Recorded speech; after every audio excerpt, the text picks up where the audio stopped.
दोस्तों, कैसे हैं आप सब। आपका हमारे AEC प्लस यूट्यूब चैनल पे बहुत बहुत स्वागत है। और जैसा कि हम जानते हैं कि एसएससी जेई मेंस हमारा बहुत ही करीब आ चुका है। 3 से 4 महीनों में अब एग्ज़ाम एक्सपेक्ट कर सकते हैं। तो उसी में आपकी तैयारी को एक एज देने के लिए हमारी पूरी AEC की टीम ने PYQ सीरीज स्टार्ट की है। इसमें बेसिकली हमारा मेन मोटिव ये है कि हम आपको सिखाएंगे कि आप आंसर कैसे राइट करेंगे, क्योंकि हम जानते हैं कि एमसीक्यूज तो एमसीक्यूज है, उसमें आप बस आंसर देना है। लेकिन जब हम बात करते हैं डिस्क्रिप्टिव एग्जाम की, तो उसमें आपका वे ऑफ राइटिंग, आप उस चीज़ों को कैसे रिप्रेजेंट कर सकते हैं, उसमें आपका ये बहुत ज़्यादा मैटर नहीं करता कि आप बहुत ज़्यादा नॉलेज रखते हैं या नहीं। अगर आप उसको अच्छे से रिप्रेजेंट कर पाते हैं तो उसकी अलग अहमियत है। तो उसी सीरीज में आज मैं इलेक्ट्रिकल में PYQ सीरीज में स्टार्ट करने वाला हूं नेटवर्क के प्रीवियस ईयर क्वेश्चंस। ऐसे कर करके हम सारे सब्जेक्ट्स के प्रीवियस ईयर क्वेश्चंस लाएंगे और आपको इससे आइडिया लगेगा कि आपको एक्चुअल एग्जाम में लिखना कैसे है। चलिए देखते हैं। जैसा कि हम जानते हैं कि प्री में क्या हुआ करता था, हमारे पास कोई भी कैलकुलेटर की अवेलेबिलिटी नहीं हुआ करती थी, वहां पे कैलकुलेटर का इस्तेमाल रिस्ट्रिक्टेड था।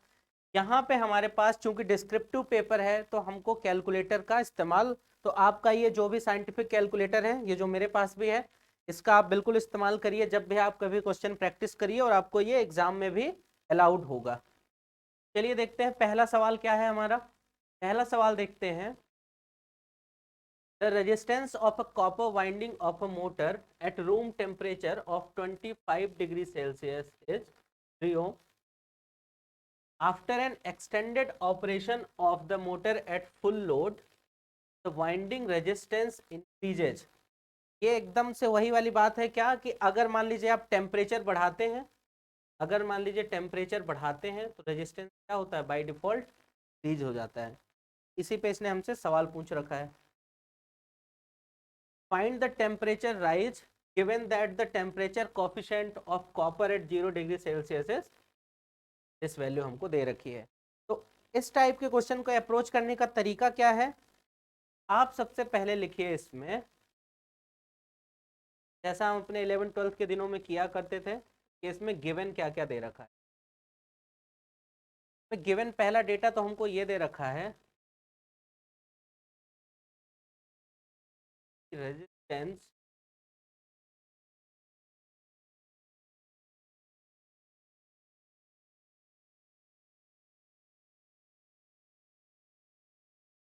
रेजिस्टेंस हमको 25 डिग्री सेल्सियस पे कितना दे रखा है, यानी इसको हम R1 मान लेते हैं। ये हमको दे रखा है 3 ओम। अब ये दे रखा है कि जब हमने इसको एक्सटेंडेड ऑपरेशन किया तो रेजिस्टेंस हमारा 4 ओम हो गया। तो हम ऐसा मान सकते हैं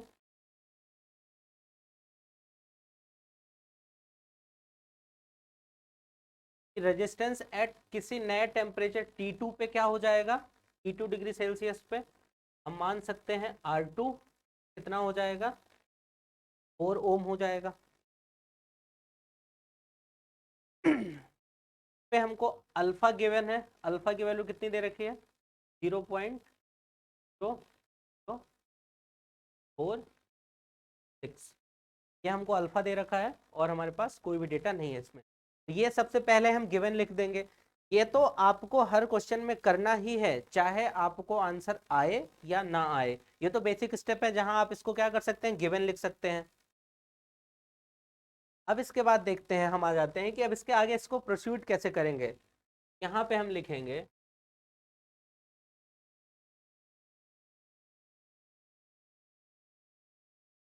एच वी नो, हम क्या जानते हैं, तो भी हमारा आर होता है वो किस पे डिपेंड करता है, R0 1 प्लस अल्फा डेल्टा।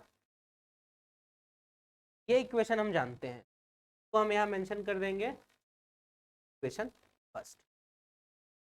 अब इसको हम यहाँ पे ये लिख सकते हैं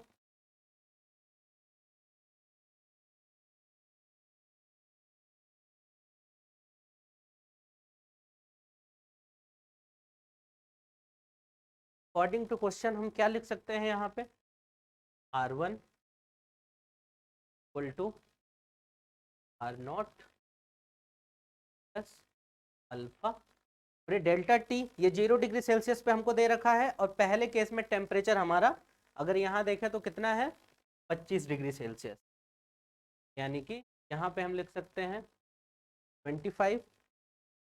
सिमिलरली अब इसको देखें, R1 की वैल्यू कितनी है 3, R0 तो सबके लिए सेम ही रहेगा, ये हो जाएगा 1 प्लस अल्फा 25।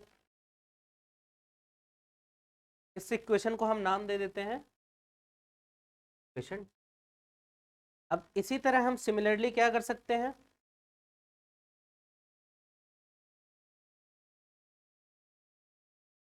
सिमिलरली हम ये कर सकते हैं कि सेकंड केस में देखिए, जब हमारा रेजिस्टेंस 4 ओम है तो 4 इक्वल टू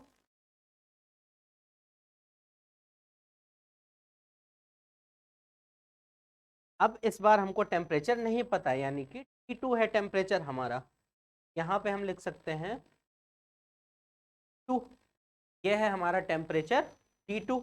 आप देख रहे हैं इस इक्वेशन को मैंने नाम दे दिया इक्वेशन नंबर 3 है ये अपनी। अब नेक्स्ट स्टेप में क्या करेंगे, अब देखिए कि एक इक्वेशन हमारे पास सेकंड है, एक थर्ड है। नेक्स्ट हम क्या करेंगे, नेक्स्ट हम करेंगे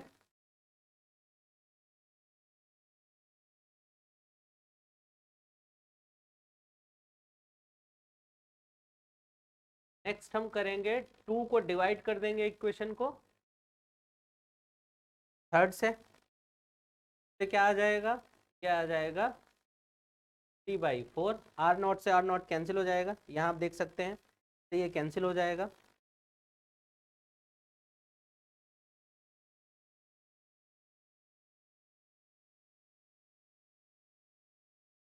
ये हमको दे रखा है। अब यहाँ हम अल्फा की वैल्यू पुट करते हैं, चलिए ये कितना आ जाएगा, क्या आ जाएगा 1 प्लस, अब अल्फा देखें मैं क्रॉस मल्टीप्लाई भी कर रहा हूँ साथ में, यहाँ देखते हैं अल्फा की वैल्यू हमको क्या दे रखी है 0.00426, यहाँ पे अल्फा की वैल्यू रखिए 0.0426। T2 को मैं यहाँ ले जा रहा हूँ और इसको उधर 4/3 1 प्लस, अब यहाँ पे अगर अल्फा की वैल्यू रखें तो 0.00426 इंटू 5 को फर्दर सिंप्लीफाई करें,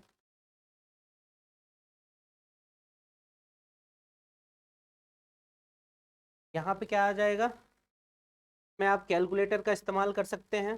तो अगर मैं यहाँ देखूँ तो ये हो जाएगा 0.00426 into 25 plus 1 into 4 and divide by 3 कर देंगे, तो यह आ जाएगा 1.4753, क्या आ जाएगा 1.4753।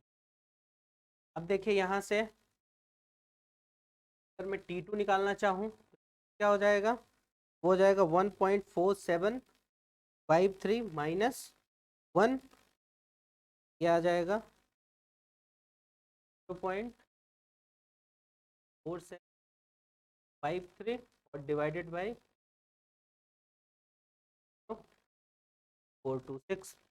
यहाँ से T2 की वैल्यू कितनी आ जाएगी, यहाँ से T2 निकल के आ जाएगा हमारा 0.4753 डिवाइड बाई 0.00426, यह आ जाएगा 111.57 डिग्री सेल्सियस। तो इस सवाल में ओरिजिनली हमसे पूछा क्या था, इसमें पूछा है कि टेम्परेचर राइज कितना होगा। चलिए देखते हैं टेम्परेचर राइज। T2 हमारा कितना आ चुका है, T2 आ चुका है 111.57। तो टेम्परेचर राइज को अगर मैं डेल्टा T लिखूं तो वो कितना हो जाएगा 2 माइनस T1। यहाँ से डेल्टा T इक्वल टू क्या हो जाएगा, T2 हमारा कितना दे रखा है 111.57। अब यहाँ देखेंगे 111.57 और माइनस 25, यहाँ से डेल्टा T कितना आ गया 111.57 माइनस 25, तो आ गया ये 81.5 5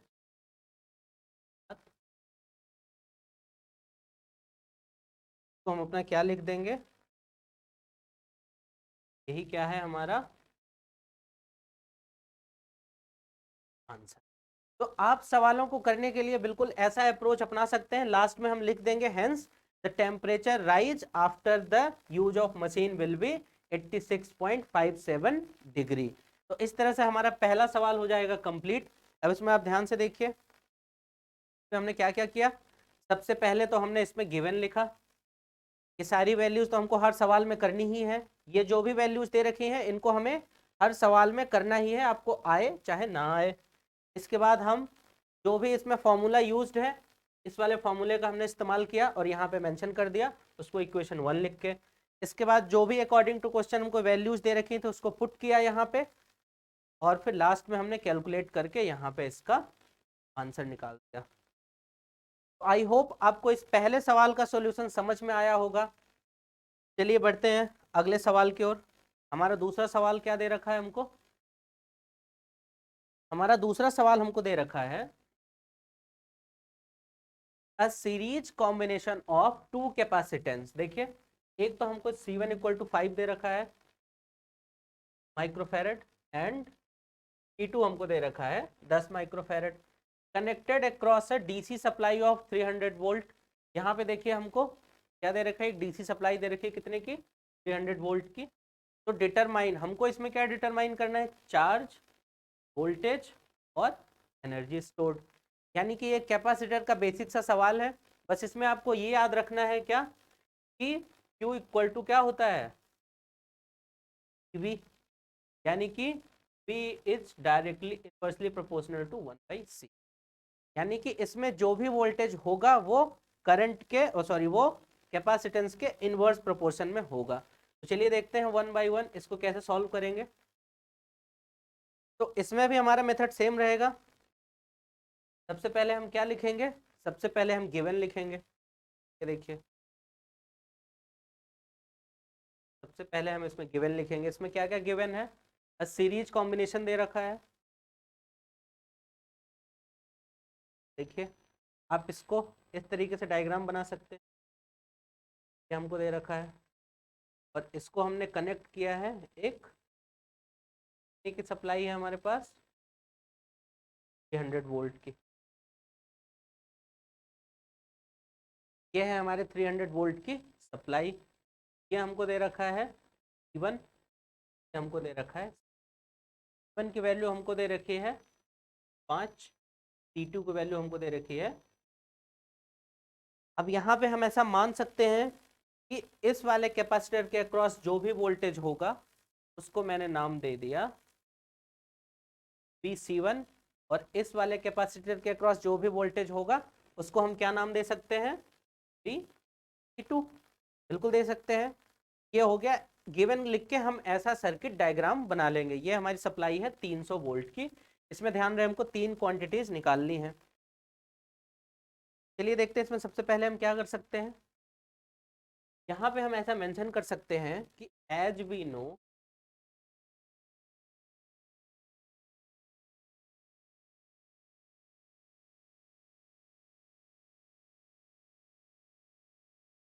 एज वी नो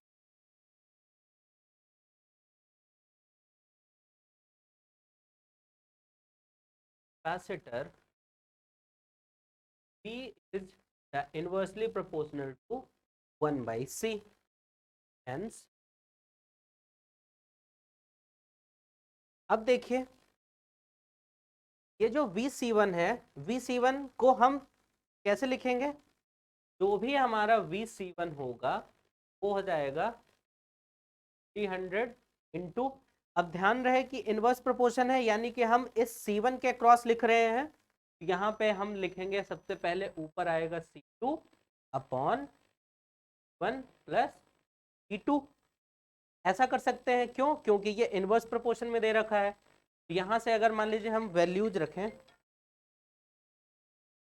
अगर हम मान लीजिए यहाँ पे वैल्यूज रखें तो क्या आ जाएगा, ये VC1 की वैल्यू आ जाएगी 300 इंटू T2।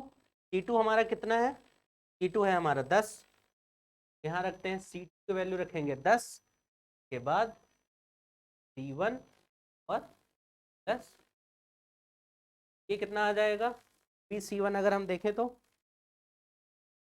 आप करेंगे तो 15 15 दूना 30 क्या आ जाएगा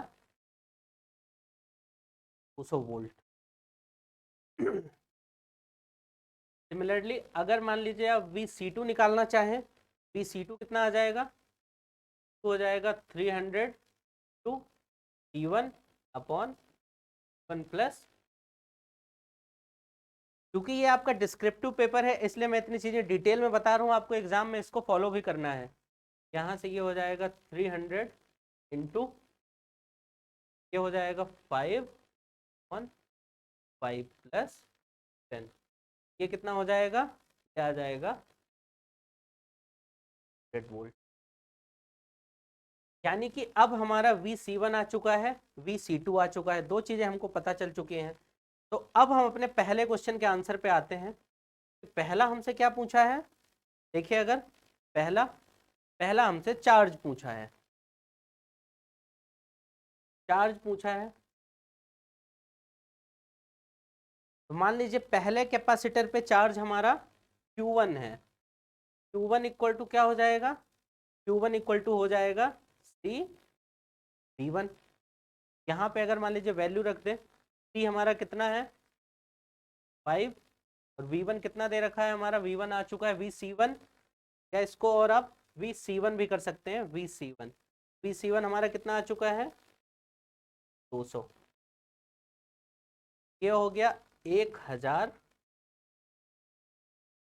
माइक्रोकूलम। क्यों, क्योंकि ये 5 हमारा माइक्रो फेरेड में है तो ये चार्ज हो गया 1000 माइक्रोकूलम, या इसी को आप लिख सकते हैं 1 मिलीकूलम।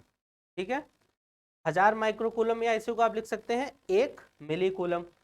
सिमिलरली अगर मान लो कोई Q2 निकालना चाहे, Q2 क्या होगा, वो हो जाएगा C2 P2। C2 हमारा कितना है, है हमारा 10 और ये वोल्टेज कितना आया है, वोल्टेज आया है हमारा 100, ये भी कितना आ जाएगा 1000 माइक्रोकूलम।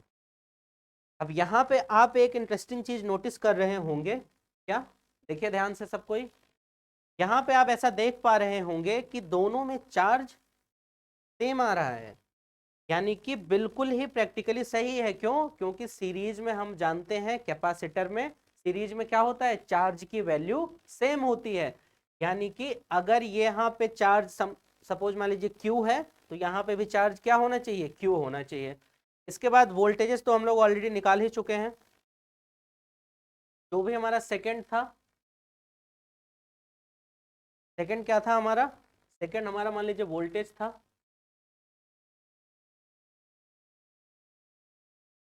वोल्टेज तो हम निकाल ही चुके हैं। क्या, जो हमारा VC1 आ चुका है वो कितना आया है, C1 है तो वोल्ट कितना है 100 वोल्ट, ये तो हमारा आंसर आ ही चुका है। थर्ड आते हैं, थर्ड हमसे पूछा है एनर्जी।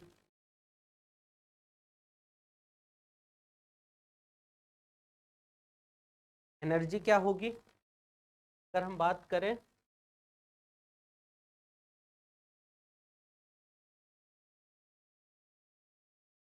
अगर मान लीजिए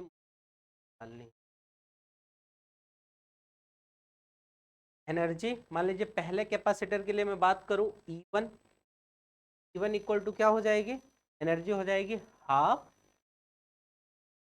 C1 और VC1 स्क्वायर, कैपेसिटर की एनर्जी का फॉर्मूला। तो यहाँ पे अगर मान लीजिए कोई वैल्यू रखना चाहे तो हाफ, और C1 हमारा कितना आया है, C1 है हमारा 5 माइक्रोफेरेड, तो चलिए यहाँ लिख देते हैं 10 टू द पावर -6, और VC1 तो अभी हमने देखा 200 का स्क्वायर। यहाँ से अगर कोई एनर्जी लिखना चाहे कैलकुलेटर का आप इस्तेमाल कर सकते हैं, वैसे हालांकि इसे इन हैंड भी किया जा सकता है। 200 का स्क्वायर इंटू 5 डिवाइड बाई 2 और इसको अगर आप 10⁻⁻6 से डिवाइड कर दें,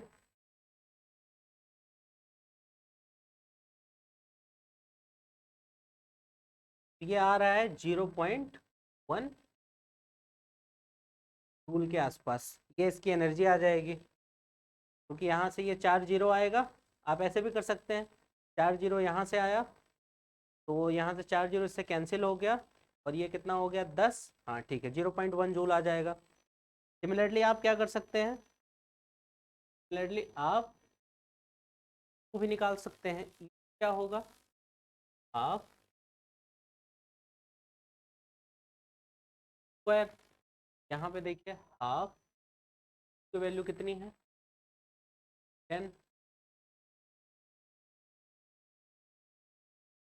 का स्क्वायर, 100 का स्क्वायर।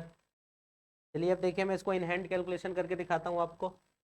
हाफ ये कितना है, ये 10 है, यहाँ से 10⁻4 आएगा, यानी कि ये हो गया 10⁻5 टू 10⁻⁻6। यहाँ से बच गया,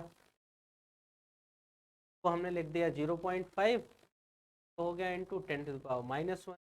यहाँ से एनर्जी आ जाएगी 0.05, ये हो गया। ऐसे भी आप कैलकुलेशन कर सकते हैं, ये आ गया 0.05 जूल। यानी कि दो कैपेसिटर्स में हमारा कितना आ चुका है, एनर्जी ऑफ फर्स्ट कैपेसिटर वो आ चुकी है 0.1 जूल।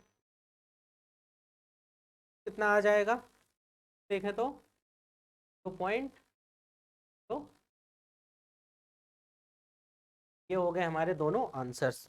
तो इस तरह से ये हमारा सवाल था। आप देखिए तो हमने कैसे किया, आप इसको देख सकते हैं यहाँ पे कि हमारे पास देखिए इसमें क्या दे रखा है, एक सीरीज कैपेसिटर दे रखा था जिसका हमने गिवन लिख के सर्किट डायग्राम बनाया। आप यहाँ देख पा रहे होंगे, तो हमने C1 की वैल्यू लिखी, C2 लिखा, और इसके बाद हम इसमें आगे बढ़ते गए। उसके बाद इसमें हमने VC1 निकाला, VC2 निकाला, और सारी वैल्यूज निकाल के जो भी हमसे पूछा था, जैसे मान लीजिए कि हमसे यहाँ पे फर्स्ट पूछा था चार्ज, तो हमने आराम से चार्ज निकाला, और इसके बाद आगे हमसे वोल्टेज पूछा था तो हमने यहाँ पे अपना वोल्टेज लिख दिया।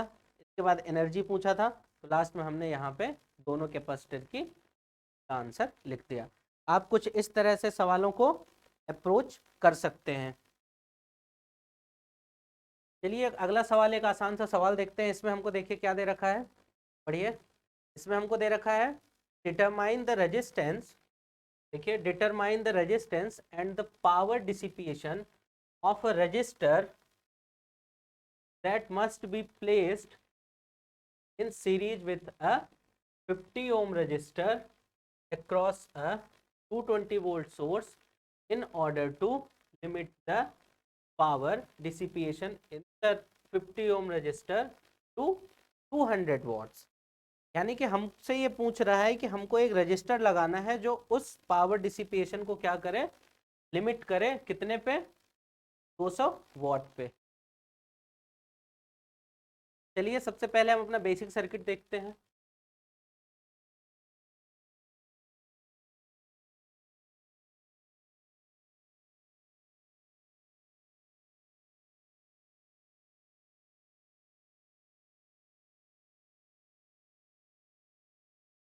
गिवन में हम देखिए यहाँ पे क्या लिख सकते हैं,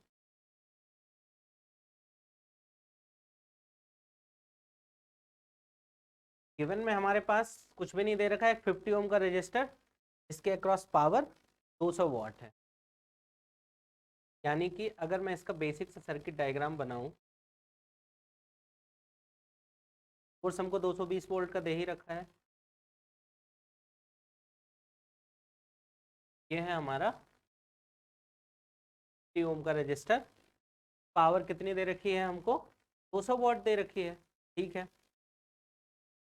अब इसके लिए हम यहाँ पे क्या कर सकते हैं कि मान लीजिए कि हमने अपना आर पे क्या किया, रजिस्टर लगा दिया।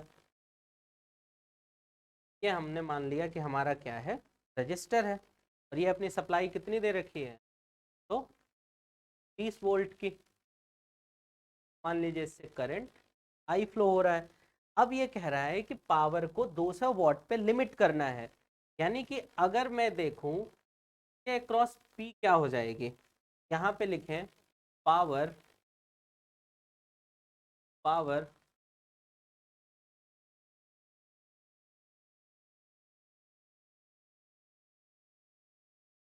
ये मैक्सिमम पावर हमको कितनी दे रखी है 200 वॉट। ये 200 वॉट किसके बराबर हो जाएगी, 200 वॉट बराबर हो जाएगी आई स्क्वायर, ठीक है। यहाँ से हमारा आई स्क्वायर कितना आ जाएगा 200 भागे कितना हो जाएगा 50, यहाँ से आई स्क्वायर आ जाएगा 4, आई की वैल्यू आ जाएगी आई की वैल्यू आ जाएगी 2 एम्पियर। ये हमने आई निकाल लिया कब, जब हमको पावर मैक्सिमम दे रखी है। अब हमने ये रजिस्टर इसमें लगा दिया है, ठीक है। देखते हैं अब क्या करेंगे।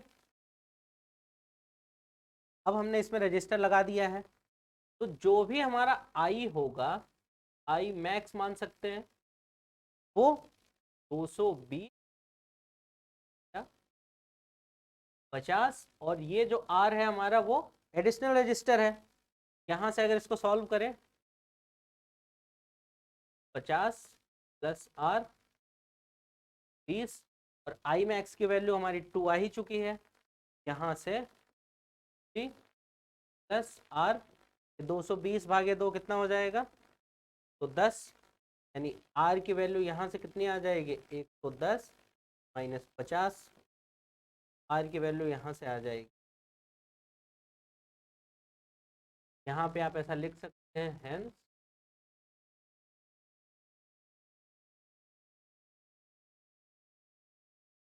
डिस्टेंस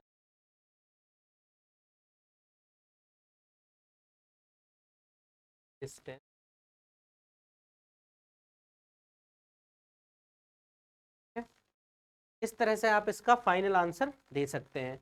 तो इस तरह से आज के सेशन में हमने 3 सवाल देखे, जिसमें मुझे उम्मीद है कि आपको आइडिया लगा होगा कि कैसे करके हम डिस्क्रिप्टिव सवालों को लिख सकते हैं पेपर में।